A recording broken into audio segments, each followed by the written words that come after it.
Yo, this is your boy Splicer here, welcoming you to the inaugural episode of Game Pollution. This is going to be a channel devoted to bringing viewers a new game or comic review every couple of weeks. We may delve into some other areas as well, but we'll cross that bridge when we come to it. Now, to the topic at hand, to the reason you clicked on this video. Crackdown 3 on the Xbox One. What can be said about Crackdown 3 that hasn't already been said? Crackdown 3's development has been a long and rocky one. It was originally announced as a launch title for the Xbox One, but that was quite some time ago, and a lot of people have been worried about how it could stand up after all this time. Well, that really depends on who you are.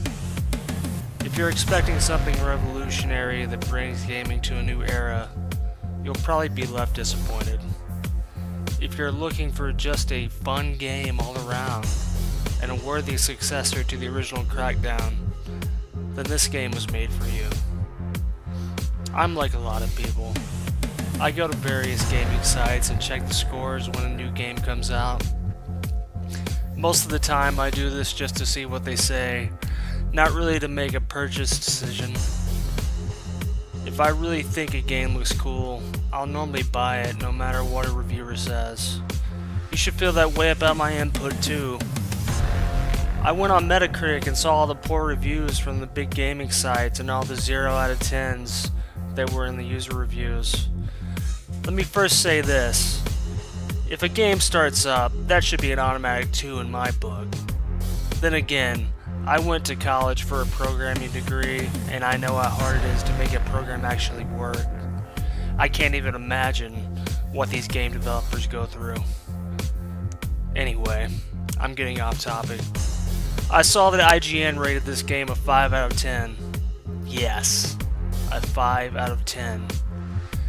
I think my last shred of any respect for IGN went out the window right then. Let's get to how I feel about it. First of all, Crackdown 3 is a fun game. I love collecting orbs to jump higher and run faster. I loved going into battles with incendiary weapons and burning my enemies up. I just really like the pure mayhem of it all. I was a big fan of the original Crackdown, and I'm a fan of this one. If you enjoyed the first, you will enjoy Crackdown 3. The story is pretty bland. The rich corporate baddie you gotta topple. Shame no one ever seems to want to do this in real life. However, the story works for the action. And Terry Crews, man, I wish they would have used him more for voice work. Gets you absolutely pumped for the action. I was playing on the Xbox One X, and everything seemed to run pretty smoothly. I never really encountered any hiccups performance-wise. The camera get a little wonky when you're climbing up the propaganda towers, but I didn't really have any problems otherwise. There are plenty of weapons to use as you move across the map, like a virus taking over points and shutting down bad guy facilities. It's mostly rinse and repeat, but for some reason I never got bored with it. I think my favorite part of the game were the bosses. It was just a great time trying to take them all down while trying to stay alive and fight the smaller foes that were being thrown at you. A couple of my only criticisms with the campaign would be that I wish there was a little more variety to the missions and more to do with the vehicles. But if you're playing Crackdown, you're probably not going to be using much of the vehicles anyway. I'm not going to do a numbered rating scale. I just don't see a great benefit in choosing a number to display the amount of enjoyment I had. That being said, I have not played the multiplayer mode, so this is based only on my single player experience.